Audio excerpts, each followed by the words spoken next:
থেকে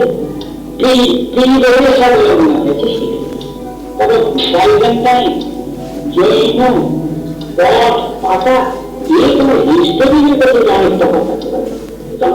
তোমার কাছে আর্টিস্টের কি তফাৎ? তুমি জৈনের পাশে একটা তুমি ফোক ফিগার দিলে কার বাবার সাথে ডিভাইড বুঝে দিতে first time fall and spacing client magistrate.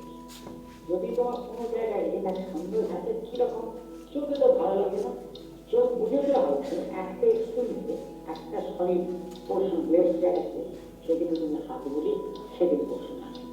Your sensation will be quite different than your optical sensation. Your sensation will be quite different than your optical sensation.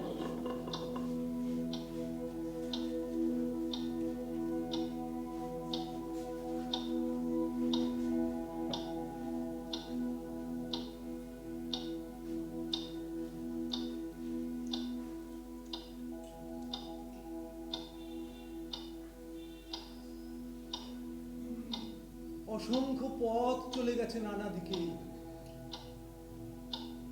পথের ওপর দিয়ে দৌড়ে চলেছি নিজের শৈশবের দিকে। উদ্বিগ্নতার চিত্ত, আরো দূরে রুক্ষ জমির ওপর দাঁড়িয়ে তাল গাছ, তার সবুজ পাতা মেলে। তাল গাছের সংকীর্ণ ছায়ায় দেখতে পেলাম যুগল মূর্তি, হাতে তাদের ফুলের গুচ্ছ। রৌদ্র ছায়ায় জালি কাটা বিস্তৃত মাঠের উপর দিয়ে পথ ছুটে চলেছে। পথের প্রান্তে বিস্মিত চোখে আমি দেখলাম সেই দিগন্ত বিস্তৃত নীল, আর তার নিচে বসে আছি আমি, যেন আরে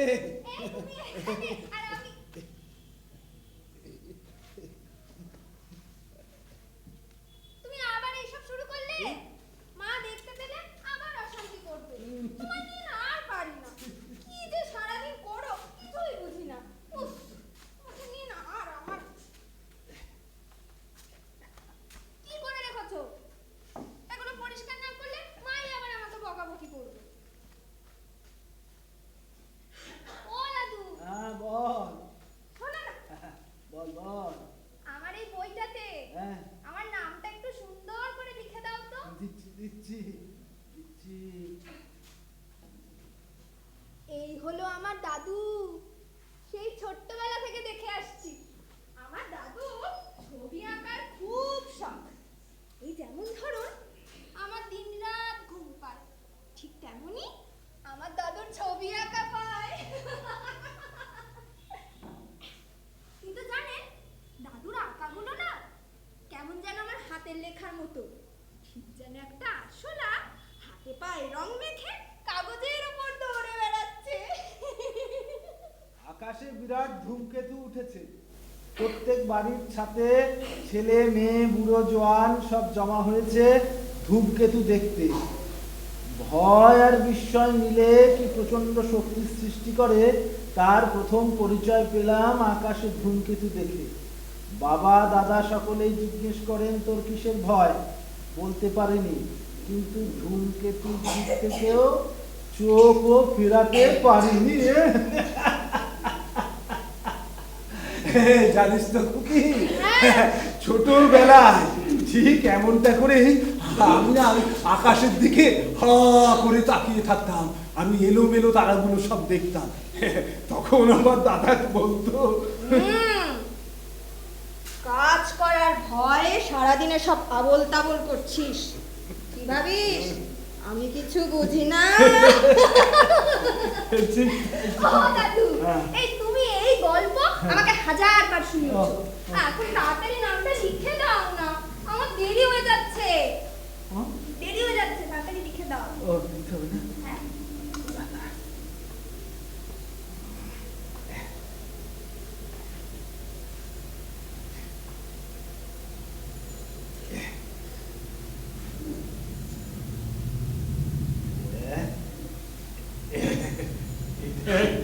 একে বলে ক্যালিগ্রাফি। বিনোদবাবু তার জীবনে জানিস তো অনেক বইয়ের প্রচ্ছদ বানিয়েছিলেন, আর অনেক কাজ এখনো। ও দাদু, হ্যাঁ। আমার দেরি হয়ে যাচ্ছে, আমি চললাম।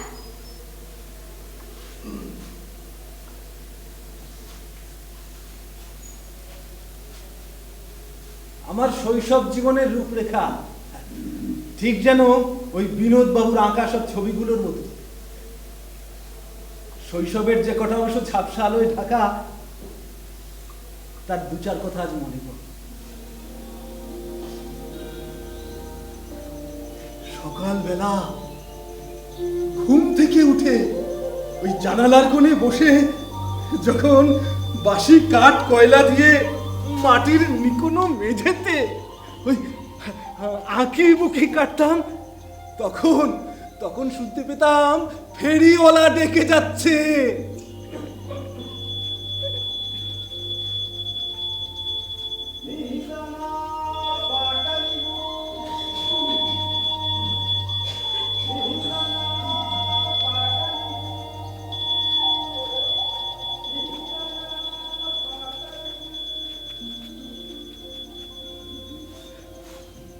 আর গলির উল্টো দিক থেকে কাশি বাজাতে বাজাতে বাসনওয়ালা আসছে।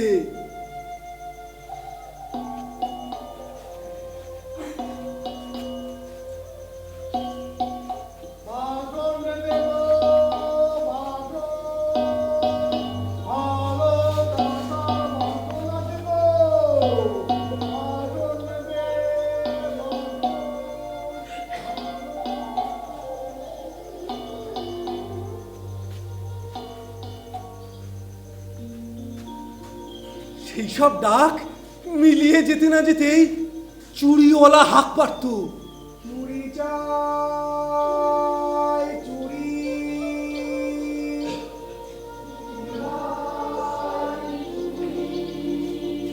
রঙিন কাচে চুড়ি আছে বলে, রঙিন কাচে চুড়ি আছে বলে, চুড়ি চাই চুড়ি। রঙিন কাচের চুড়ি আছে বলে, চুড়ি চাই চুড়ি। রঙিন কাচের চুড়ি আছে বলে, চুড়ি চাই চুড়ি। রঙিন কাচের চুড়ি আছে বলে। মেয়েরা মেয়েরা চুড়িওয়ালার কাছে চুরি করত, কত সব রং বেরঙের চুড়ি। আর আমি আমি আমি তো হা করে এক দৃষ্টিতে সে চুড়ির রঙের দিকেই তাকিয়ে থাকতাম। বেলা দুপুরে মাদুর পেতে শুয়ে থাকতাম, মা কাজকর্ম করে স্নান সেরে আমায় এসে জিজ্ঞেস করতো, খোকা, হ্যাঁ ভাত খাবি তো? খাবো তো মা, খাবো খাবো। তারপর মা ঘরে এসে একটা ছোট্ট থালা আর ছোট্ট বাটি রেখে আমাকে খাওয়াতে বসাতো। বস, আমি আসছি।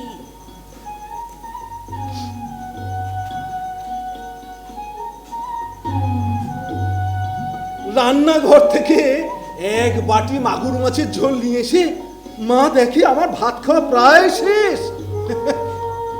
দেখো ছেলের কাণ্ড, শুধু ভাত সব খেয়ে ফেললি, ঝোল দিয়ে কি খাবে? তারপর মা ওই অবশিষ্ট ভাতের সঙ্গে মাগুর মাছের ঝোল ঢেলে চটকে মেখে আমায় খাইয়ে দিত। ওই মুখ ধুতে যখন পুকুর পাড়ে যেতাম, তখন দেখতাম বেলা 3টের সময় নাপ্তা নিয়ে এসেছে পাড়ার ওই কাকিমা, মাসিমা, জেঠিমা, এদের আলতা পরাতো। আর আমার মা ইঁটু কাপড় ছেড়ে টুকটুকে দুটো পায়ে একেবারে রাঙা আলতা পরছে। তারপর শুরু হতো সেই হরেন বাবুর বাঁশি বাজানো।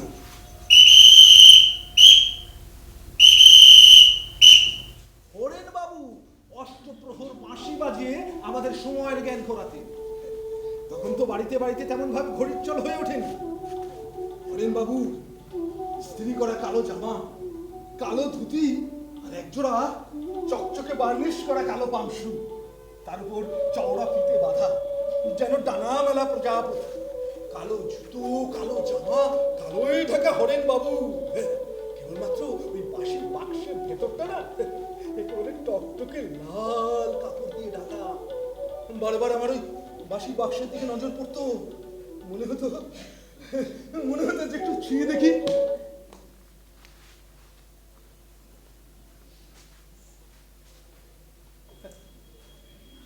সাহস হতো না। সেদিন দাদার আমি ফিরছি, হঠাৎ দাদার নজরে পড়লো একটা সাইনবোর্ড, আর্ট স্টুডিও দোতলা। সিঁড়ি দিয়ে দাদার আমি দোতলায় উঠেই দেখলাম মাটিতে বসে আছে আর্টিস্ট। আর ওই মাদুর পাতানো ঘর দেখে দাদা বললেন, বাহ বাহ বাবু, খুব সুন্দর হয়েছে, খুব সুন্দর। তারপর দেখি দেওয়ালে কতগুলো নগ্ন নারী মূর্তি আঁকা। আমি তার দিকে তাকাতে দাদা বললেন, শোনো, এই সকল ছবি শিল্পীর চোখে দেখতে হবে। শিল্পে অশ্লীল বলে কিচ্ছু নেই, আর নগ্নতাই হলো শ্রেষ্ঠ সৌন্দর্য, বুঝলে? বাহ বাহ বাবা বাহ, কি সুন্দর। ঘোষবাবু, আজ আসি, আবার আসবো।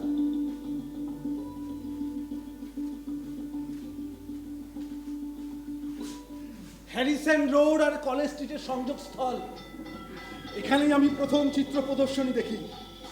সবই ছিল ভূদৃশ্য। পুরনো বাজার আমাদের কাছে ছিল মস্ত জাদুঘরের মতো। সেখানে ছবি আর ছবির বইয়ের কোনো অভাব ছিল না।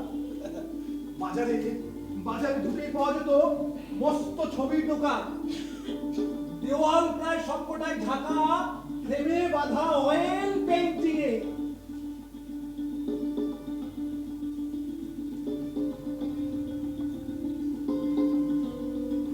আরো পাওয়া যেত নানা রকমের মহৎ বাণী। Lead me in thy truth and teach me his will.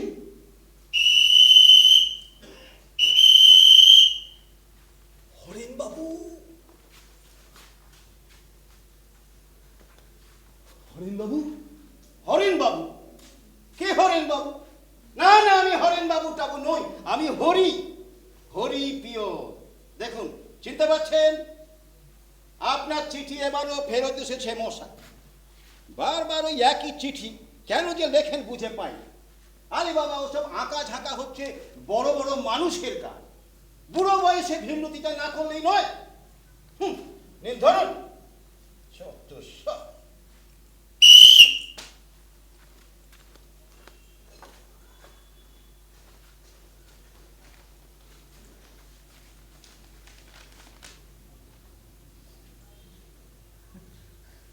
আরে শিল্পের কি বোঝে ওরা, কি বোঝে?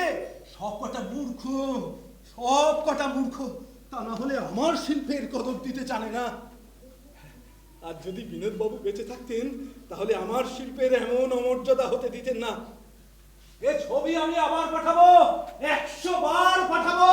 দেখি ওরা কতবার ফেরত পাঠায়, দেখি ওরা কতবার ফেরত পাঠায়। সব কটা মূর্খ। কি হলো দাদা বাবু, তুমি আবার শুরু করেছো? ওই রাস্তা থেকে তোমার চিৎকার শোনা যাচ্ছে। রামু, এই রামু, দেখ ওরা আবার আমার এই ছবি ফেরত পাঠিয়েছে। শিল্পের ওরা কিছু বোঝে না রামু, কিচ্ছু বোঝে না। আচ্ছা ঠিক আছে, ওটা মূর্খ। ঠিক আছে, না সবকটা মূর্খ। আমি মাথা ঠান্ডা করে ছবি আবার পাঠাবো, 100 বার পাঠাবো। না তুমি এত উত্তেজিত কেন হচ্ছ? কি হলো কি রামু? এত চিৎকার করছিস কেন? না, তোমার জন্য তো কথাগুলো আমাকেই শুনতে হলো। ছবি আর চিঠি ফেরত এসেছে, ওই নিয়ে চাচাবেশি উনিই শুরু করেছে, আমি না। দাদাবাবু তো আবার আগের মতো শুরু করেছে। চিকিৎসার ব্যবস্থা কিছু করলে? মেয়েটার ক্লাস 10, সেলাই করে 3টে পেটে দুবেলা দুমুঠো জোটাই যা হোক করে। মেয়েটার ভবিষ্যৎকে তো আর আমি এড়িয়ে যেতে পারি না রামু। আমি সব বুঝি দিদি, কিন্তু কি বলি বলো তো? যাকে এসব নিয়ে না তুমি বেশি চিন্তা করো না, দেখো ও একদিন সব ঠিক হয়ে যাবে। আর আমি যার জন্য এসেছি তাই গেল। এই নাও ধরো। এটা আরে দেখোই না।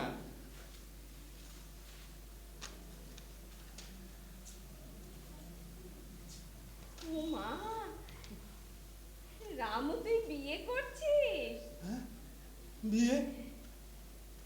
কার বিয়ে? আমার দাদা বাবু। সে কি হারামজাদা! তুই বিয়ে করবি মানে কি রে রামু?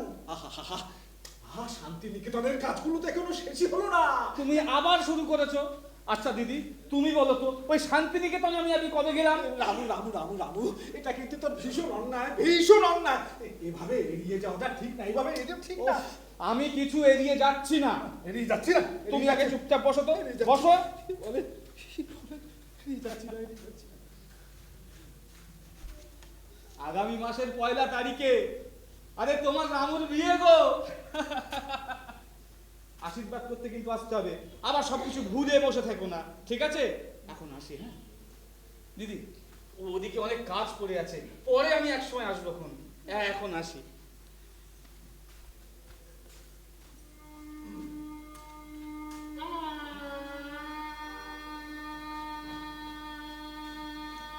আমার দাদুর বিষয়ে আপনারা এতক্ষণে নিশ্চয়ই ধারণা করে ফেলেছেন।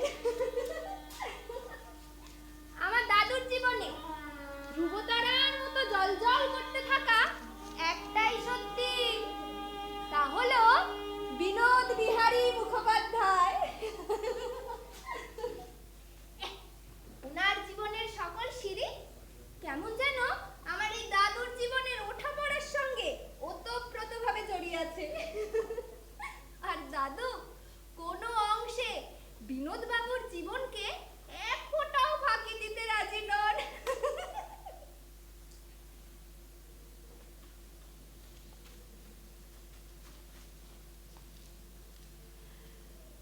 যাই হোক, আজ হলো রামু কাকার বিয়ে।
কোথায় গিয়ে সব বলছো এখন?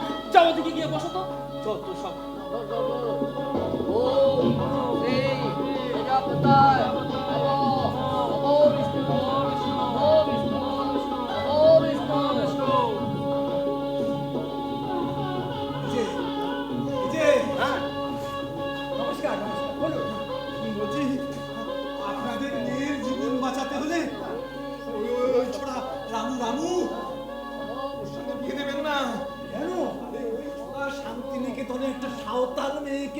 করে রেখে এসেছে। এই আপনি কি সব সত্যি কথা বলছেন? কি বলছি? কি বলছি কি? ওগো, এ হতে না না না না, এই কিছু হতে পারে না। কি হয়েছে মা? মা, মা, স্ট্যান্ড আপ। হয়েছে? কি হয়েছে? আমি তো কিছু বুঝতেই পারছি না। ইচ্ছে বুঝতে পারছো না? না। ইচ্ছে বুঝতে পারছো না? শান্তিনিকেতনে একটা বিয়ে করে বউ রেখে এখানে এসে তুমি আমার মেয়ের জীবন নষ্ট করতে? ছি ছি ছি ছি, ছি। তুমি কি ভেবেছো কি তুমি আমার চোখের সামনে আমার মেয়ের জীবন নষ্ট করবে? আমি এখানে দাঁড়িয়ে দাঁড়িয়ে দেখবো? এবার এসব কি বলছেন কি আপনি? হ্যাঁ, বউ? কার বউ? কোথায় বউ? ছোটবেলা থেকে ইচ্ছা একটা বিয়ে করব। অতি কষ্টে ভাগ্যে একটা ফুটফুটে মেয়েও জুটেছে, আর সেটাকেও আপনি নষ্ট করে দিতে চাইছেন? লগ্ন যে বয়ে যায়। শোন না। কাকা বাবু, আপনি কেন এত উত্তেজিত হচ্ছেন? আমার কিন্তু আমার মনে হয় কোথাও একটা মস্ত বড় ভুল হয়ে যাচ্ছে। কোনো ভুল হচ্ছে না। হ্যাঁ, নিশ্চয়ই হচ্ছে, কারণ আমাদের রামও নিতান্তই ভদ্রলোক। ভদ্রলোক? হ্যাঁ, ভদ্রলোকের এই ছিরি? কিসের ভদ্রলোক মশাই, কিসের ভদ্রলোক? তার থেকে এই দেখুন, ওই ভদ্রলোক এখানে দাঁড়িয়ে দাঁড়িয়ে আমাদের ওর সম্বন্ধে সব কথা বললেন। কি মশাই, এবার আসুন এখানে দাঁড়ান, সবার সামনে বলুন। জি জি জি। ওনার কথাই আপনারা, আমি উনি দাদা বাবু, তুমি? আমি জানতাম এইরকম একটা গন্ডগোল হবেই। আসলে ওনার কথা না আপনারা কিছু মনে করবেন না, উনি তো একেবারে সব না জেনে শুনে তো বলেছেন, তাই ব্যাপারটা। আমি না জেনে বুঝে কিছু বলিনি। তুমি চুপ করো দাদা বাবু, চুপ করো। মন্ত্র কি পাঠ করবো? এই নিকুতি করেছে আপনার মন্ত্রে। এইরকম দুশ্চরিত্র ছেলের সঙ্গে আমার মেয়ের বিয়ে নেই ভাই, কখনো যাবো না। এই মেয়ে করো, করো মেয়ে করো। এসব কি হচ্ছে কি? জি জি জি জি। উনি তো ঠিকই বলছেন রামু। ওই শান্তিনিকেতনে সাঁওতাল মেয়েটার সঙ্গে এতদিন ধরে তুই থাকছিস, তার কথাটা একবার ভেবেছিস? আর তোর এখন শান্তিনিকেতনে অনেক কাজ। আমার মাথা ঘুরছে। এই তুমি শান্ত হও, তুমি শান্ত হও। আমি শোনো শোনো শোনো, শান্ত হও, শান্ত হও। আমি বলছি আমার মেয়ের বিয়ে এর চেয়ে অনেক ভালো ছেলের সঙ্গে আমি দেবো। মানে চলো, না না না, এই চলো চলো সবাই চলো, মেয়েকে নিয়ে চলো। ছি ছি ছি ছি, এরকম নপদের সঙ্গে না না, কখনো না। ছি ছি ছি ছি, দুশ্চরিত্র নপদ। ইস, ছি ছি, কি লজ্জা, ছি ছি।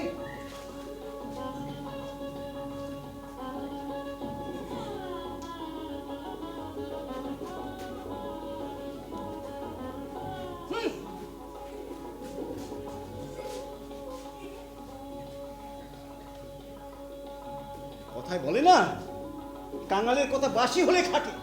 তখন পয় পয় করে তোকে বলেছিল, এখন নাও নাও, এখন হলো তো। আর ওই সব পাগল ছাগলের মাতামাতিটা করো তো সব আপদ। তোমরা দাঁড়িয়ে থেকে কি করবে? চলে এসো।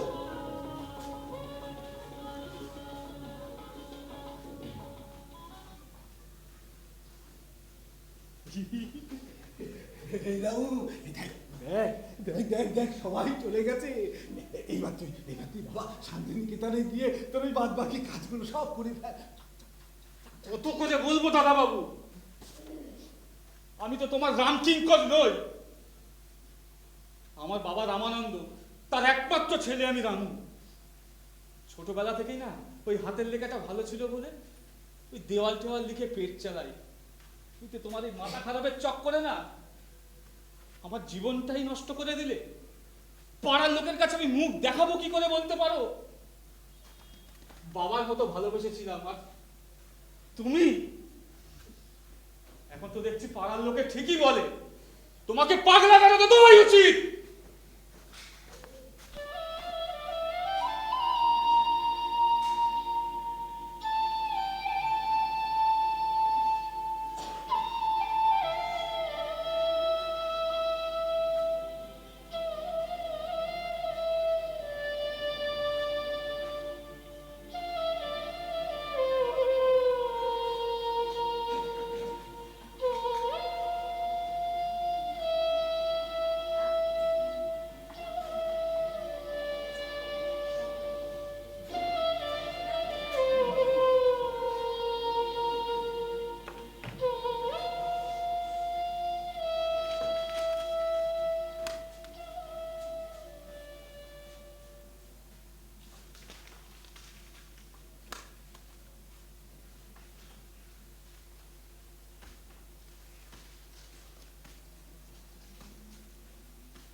রাতে দাদু বাড়ি ফিরে আমাদের কারোর সাথে কথা বলেনি। রামু কাকা তারপর থেকে কোনো দিন আমাদের বাড়ি আসেনি। মাও খুব কষ্ট পেয়েছিল। একদিন দুপুরে দাদু ঘরে বসে ছবি আঁকছে।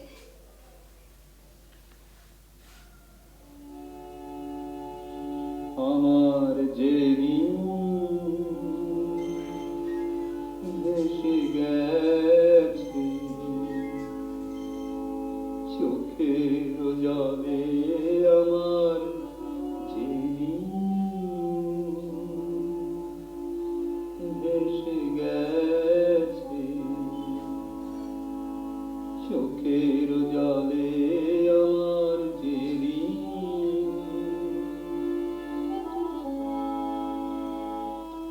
তারে ছায়া পড়েছে শ্রাবণ গগন তলে, যে এসে গেছে চোখের জলে, আমার যে এসে গেছে।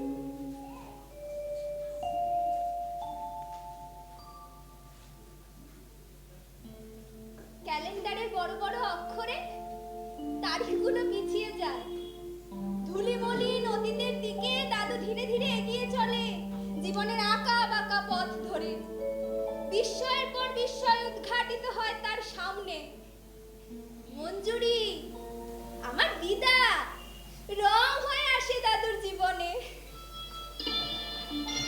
এই মঞ্জুরি, কাল থেকে ভালো ভালো ফুল নিয়ে এসে কিন্তু আমার টেবিলে রাখবে, বুঝেছো?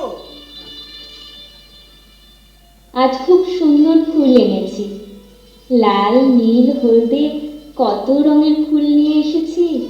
দিদা নিখুঁত ভাবে বর্ণনা দিয়ে যায় রঙের, আর মাঝে মাঝে আবেগের বশে বলে ওঠে, কি সুন্দর। ভাবের মাছি ভন ভন করে ঘুরে বেড়ায়। মসৃণ, চিকন, কোমল ফুলের স্পর্শে আনন্দ পেয়ে দাদু দিদার সাথে গলা মিলিয়ে বলে ওঠে, কি সুন্দর। মঞ্জুরি, সকালে চা চাইলে চা পাওয়া যায় না, কোথায় থাকো? শিল্প সৃষ্টির জন্য অন্য রকমের মতি মেজাজ দরকার। যারা শিল্প সৃষ্টি করে তারা দেশলাই কাঠি গুনে হাই তুলে দিন কাটায় না। আর চা সিগারেটের জন্য তারা তোমার মতন অমন অতিষ্ঠ হয়ে ওঠে না। আর তোমার মতন মৃত্যু ভয়ে তারা আড়ষ্ট হয়ে পড়ে না। শিল্প সৃষ্টি তোমার ধর্ম, বুঝলে?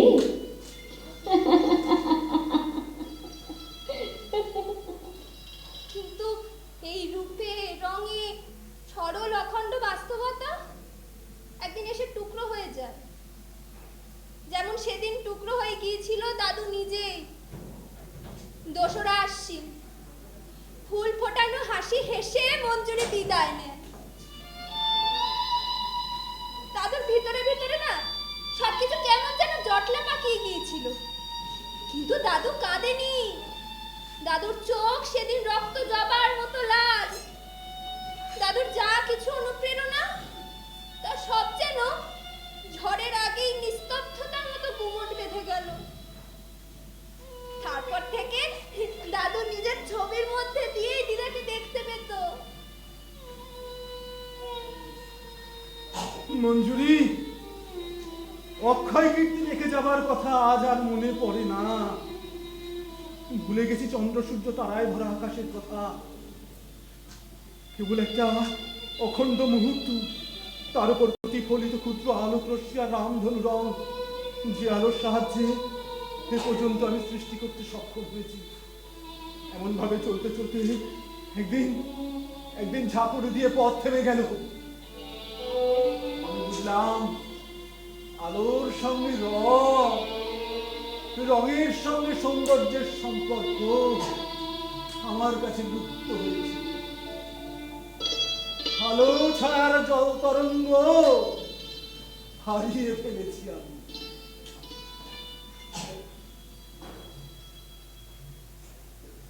যাক, সে কথা পুরোনো কথার পুনরাবৃত্তি দেখি না বলো। চাদরটা ময়লা হয়েছে বাবা, কাল কাচতে দিও। ও মারে, মা এলি এলি যখন আমার পাশে একটু বস মা। হাই বস, কতদিন তুই আমার পাশে বসিস না। বস, বস। দেখ দেখ মা, আজ 12টা বছর হয়ে গেল তোর মা আমায় একা ফেলে রেখে চলে গেছে। তোকে তো তেমন করে কিছু দিতে পারিনি রে মা, কেবল কষ্টই বানিয়েছি। মারে না, বলছি ওই খাবার ঘরে তোর মার যে ছবিটা আছে না, মালাটা শুকিয়ে গেছে, একটা নতুন মালা এনে পরিয়ে দিস। মালা আমি পরিয়ে দেবো বাবা। খাবার ঘরের টেবিলে 500টা টাকা রেখেছিলাম তোমার ওষুধ কিনবো বলে, খুঁজে পাচ্ছি না, জানো কোথায় গেল? আমি কি করে করি বলতো মা, আমি কি করে? কেন নিয়েছো টাকাটা বাবা? আমি তোমার নাতনি দেখেছে ঘরে যার দুবেলা দুমুঠো ভাত জোটে না, মুখে রক্ত তুলে রোজগার করে তবে তুমি বসে বসে খাও। নাতনিটার কথা একবারও ভেবেছো? ভালো মন্দ কিছুই তো দিতে পারি না মেয়েটাকে, তার কথা একবারও মনে পড়ে না। না রামু ছেলেটা আপদে বিপদে পাশে ছিল সব সময়, তার সর্বনাশ করে এলে পাড়ার লোকে টিকতে দিচ্ছে না। তোমার নাতনিকে স্কুলে শুনতে ভয় ওর দাদু পাগল। মেয়ের বাপ মরে যাবার পর থেকে সংসারের যাবতীয় দায়িত্ব আমি তো মুখ বুজে পালন করছি বাবা। তুমি কি রেহাই দেবে না বাবা? তুমি কি রে? তোমার হাতে এটা কি দেখি, দাও দেখি। রং রং, এই দেখ রং। কিন্তু নতুন রং, এই রং তুমি? 500 টাকা। তুমি কি কি রাখছো বাবা? বাবা ওখানে তুমি কি রাখছো? আমার দেখতে দাও, তুমি কি রাখছো? সরো আমার।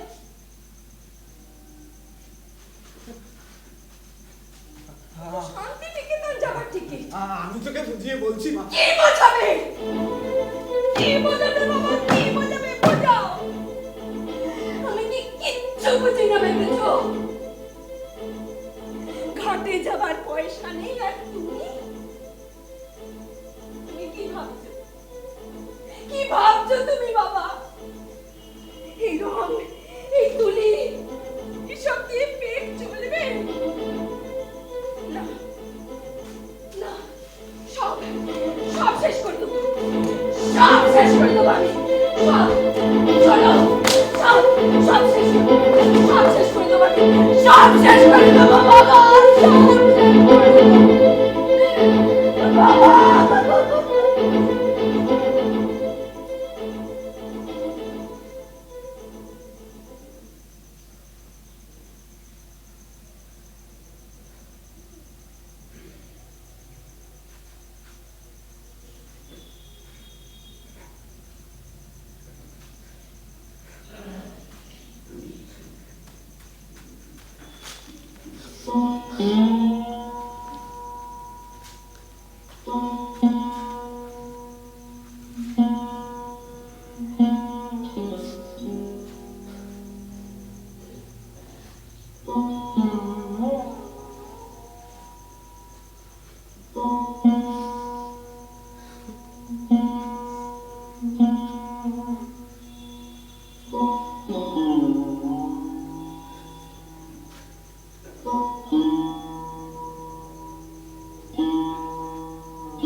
তোমারই প্রেরণা পেয়েছি,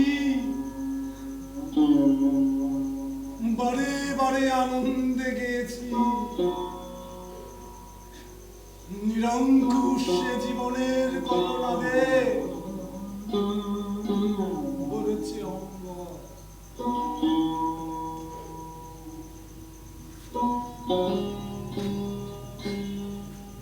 তোমারই প্রেরণা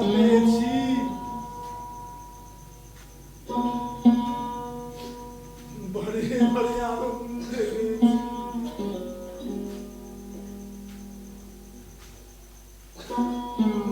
অঙ্কুশ সে জীবনের করোনারে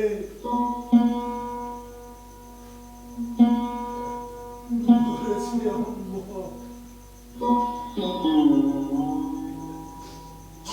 ওই প্রেরণা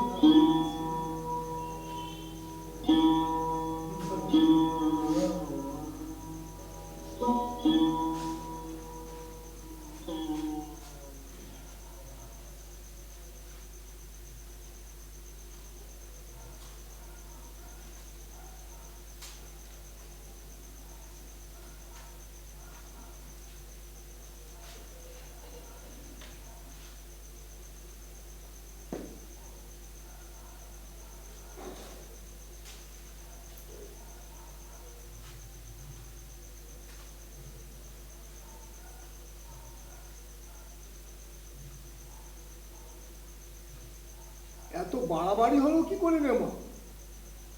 আমি তো কিছুই বুঝতে পারছি না ডাক্তার কাকা। কয়েক মাস ধরেই বাবা এরকম করছে।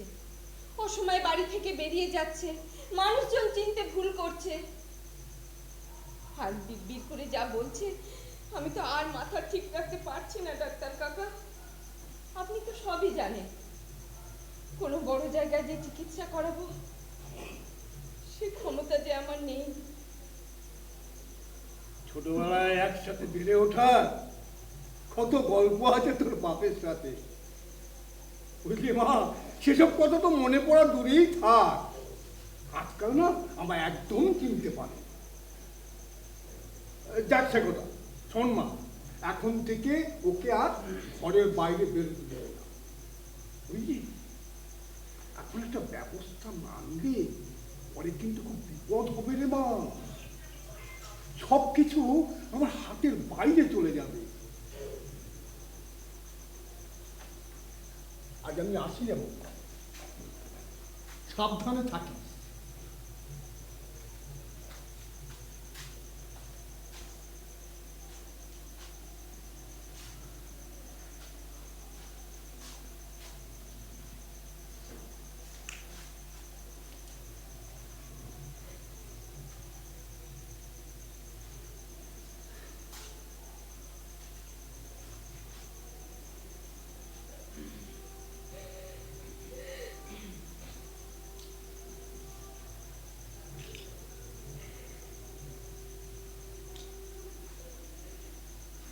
মা, ডাক্তার দাদু কি বলে গেল? দাদু কি সত্যি অসুস্থ? দাদু আমার সাথে আর গল্প করবে না? আমাকে হাতের লেখা শিখিয়ে দেবে না? ও মা, বলো না। দেখিস খুকি, দাদু খুব শিগগিরই ভালো হয়ে উঠবে। শোন খুকি, দাদুকে খুব চোখে চোখে রাখতে হবে, একদম বাড়ির বাইরে বেরোতে দেওয়া যাবে না। তোমাকে কত করে বলেছি দাদুকে অত বকাবকি করো না, তুমি তো শুনবেই না। আমার কি বকাবকি করতে ভালো লাগে রে খুকি? দাদু আমার কথা একটু হলেও শুনবে, তাই একটু বকাবকি করি। আর পেরে উঠি না রে খুকি, দাদুর চিকিৎসার যা খরচ। আমি আর স্কুলে যাব না মা, পড়তেও যাব না। তুমি সেই টাকা দিয়ে দাদুর চিকিৎসা করাও। এসব তুই কি বলছিস খুকি? হ্যাঁ, আর কখনো যেন আমি তোর মুখে এসব কথা না শুনি। আমার মতো পোড়া কপাল আমি তোর হতে দেব না, বুঝেছিস? দাদুর চোখে এত ভালোবাসে, তার ভালোবাসার দাম তুই দিবি না? শোন খুকি, কারোর জন্য কখনো কোনো দিন তুই তো নিজের ভবিষ্যৎ নষ্ট করবি না।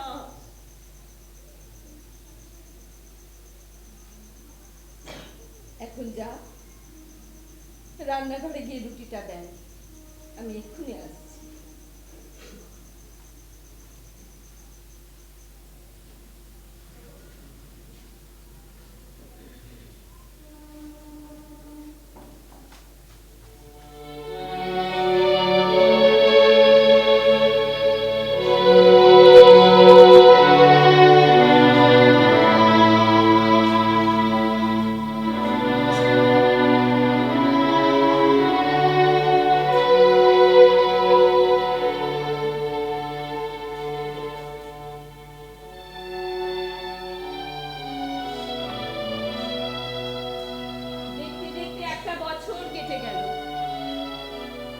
বাবাকে এখন আর ঘর থেকে বেরোতে দেওয়া হয় না।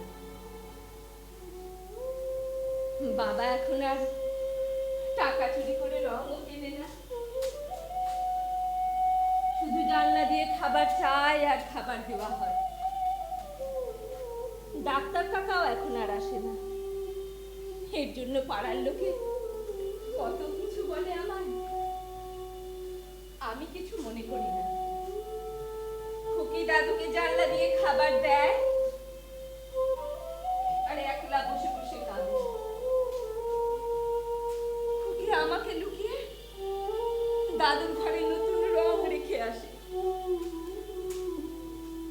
খুকিকে আমি আর কিচ্ছু বলি না, কারণ আমি জানি খাবার ছাড়াও বাবা বাঁচবে, কিন্তু রং ছাড়া কখনো নয়। বাবা এখন আর আমাদের কারোকে চিনতে পারে না, শুধু বাবার চোখ দুটো কাকে যেন খোঁজে।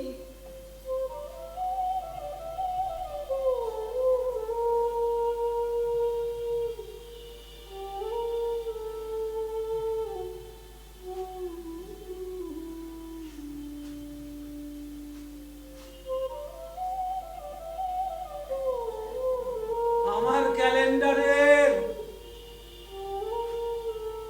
সন তারিখের চিহ্নগুলো এখন আর আমি পড়তে পারি না। পালিশ চটে যাওয়া কুরসি, সেলাই ছেঁড়া গদি আর ওই মরচে ধরা জানালার কোণ আমাকে অনুমান করায় সময় কম হয়ে যায়নি। আমার যারা চিন্ত অনেকে আজ আর নেই।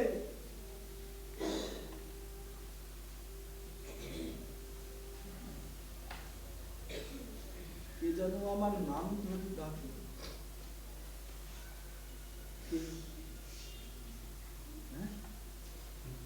ওখানে সে নামেও তুমি আমায় ডাকতে পারো। বিনোদ বাবু, আমি আমার সারাটা জীবন আপনার জন্য অপেক্ষা করে বসে আছি। বিনোদ বাবু, আমি জানি আপনি আসবেন।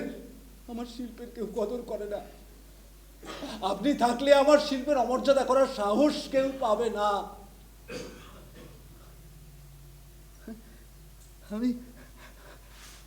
আমি জেগে আছি না স্বপ্ন দেখছি? স্বপ্ন নয়, প্রাণ স্পন্দনের মতো এটাই সত্যি। আমি তোমার সামনে উপস্থিত। এত ভয় পাচ্ছ কেন সে কথা জানতে এসেছি। অন্ধকারে আমি একা থেকে অভ্যস্ত বিনোদ বাবু, কিন্তু কিন্তু কোথাও আলো নেই। কথা মনে পড়লে আমি কেমন যেন উদ্বিগ্ন হয়ে উঠি। দেখতে দেখতে এই অন্ধকারের মধ্যে ব্যাঙের ছাতার মতো গড়ে উঠছে কত সব ছবি। ভয়ে শঙ্কিত থাকি, কিন্তু কিসের ভয় ঠিক বুঝে উঠতে পারি না বিনোদ বাবু। নানা রকমের অনেক কল্পনা আসে, মুহূর্তের অনেক কল্পনা বলে উড়িয়ে দিতে পারি, কিন্তু ভয়ের হাত থেকে নিস্তার পাই না। আজ এই বর্ষার রাতে মৃত্যু যদি আমায় আক্রমণ করে, সকলের অজ্ঞাতে মৃত্যু যদি আমায় এসে জড়িয়ে ধরে, হে কল্পনায় আমি শঙ্কিত হয়ে উঠছি বিনোদ বাবু। আমার শিল্প সৃষ্টিটা থেমে যাবে। হ্যাঁ, মাতালের মতো টলতে টলতে মৃত্যু যদি আমায় এসে জড়িয়ে ধরে। তোমাকে প্রস্তুত হতে হবে। আমি তো সহজে ভয় পাই না। চিরকাল ফুটে থাকার আকাঙ্ক্ষা যাদের মনে থাকে, তারাই তোমার মতো মৃত্যু ভয়ে আড়ষ্ট হয়ে ওঠে। যতই কঠিন হোক, খ্যাতি, প্রতিপত্তি, ধন জন, আয়ু, যৌবন পেলে অনেক কিছু করা যায়। ভেবে দেখো, মৃত্যু ভয়ে আড়ষ্ট হলে চলবে না। শিল্প সৃষ্টি তোমার কর্ম। মঞ্জুরি, মঞ্জুরি, মঞ্জুরি, তোমরা কি আমায় নিতে এসেছো বিনোদ বাবু? যেতে হবে বুঝি, কিন্তু কিন্তু এই শিল্প সৃষ্টির আনন্দ যে সবে মাত্র উপলব্ধি করতে শুরু করেছি। আর একটু সময় পাওয়া যাবে না? এই ভাঙা গড়ার আনন্দের কোনো শেষ নেই, এর কোনো মন্দির নেই যেখানে আমি একদিন হেঁটে গিয়ে উঠবো। আমার এই উপলব্ধির সঙ্গে আমার এই আনন্দের ব্যাপকতা অমরত্ব পেলেও আমার কাজ কোনোদিনও শেষ হবে না, কোনোদিনও শেষ হবে না, কোনোদিনও না, কোনোদিনও শেষ হবে না, কোনোদিনও না। বাবা খানিক স্থির হয়ে রইল। বাবার ভেতরকার উত্তেজনা বাইরে সমান প্রবল হয়ে উঠেছে। হঠাৎ বাবার চোখের সামনে দিয়ে একটা বিদ্যুতের তীব্র আলো খেলে গেল। শরীরের সমস্ত শক্তি দিয়ে অস্থির হুল ফুটিয়ে দিল বাবার নিজের চোখে।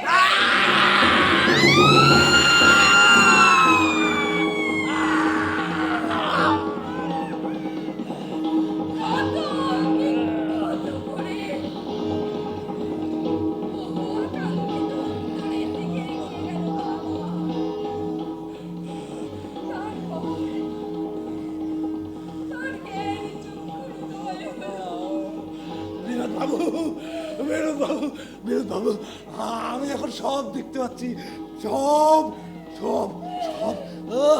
এ কি আনন্দ! এ জিনিসের আগে আমি আর কখনো পাইনি। খুলে দাও তোমার রূপরসের ভান্ডার, নিয়ে এসো তোমার সকল সঞ্চয়। ভুলে গেছি মৃত্যু ভয়, কালের প্রবাহে অদৃশ্য হয়ে যায়, জীবন পাত্রের এটাই শাশ্বত পরিচয়। হেরি নাম সৃষ্টি, হেরি নাম সৃষ্টি, হেরি নাম সৃষ্টি।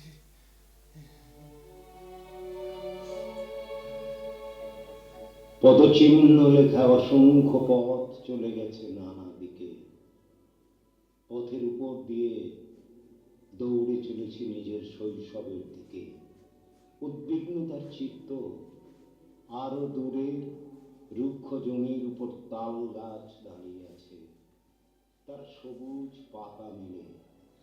তাল গাছের সংকীর্ণ ছায়ায় দেখতে পেলাম যুগল মূর্তি, হাতে তাদের ফুলের গুচ্ছ।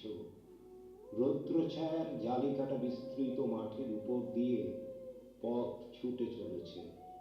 পথের প্রান্তে বিস্মিত চোখে দেখলাম সেই দিগন্ত বিস্তৃত নীল চন্দ্রাতল। হাসির আলো নিভে আসে, আনন্দের ধবলগিরি কুয়াশা ঢাকা পড়ে, যেন পটে আঁকা ছবি। আজ আমি আলোর জগতে অন্ধকারের প্রতিনিধি।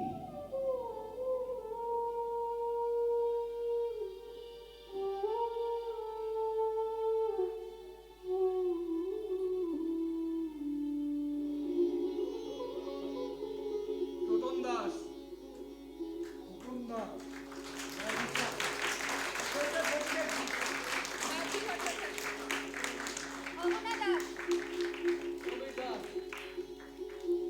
মনোজ ঘোষ।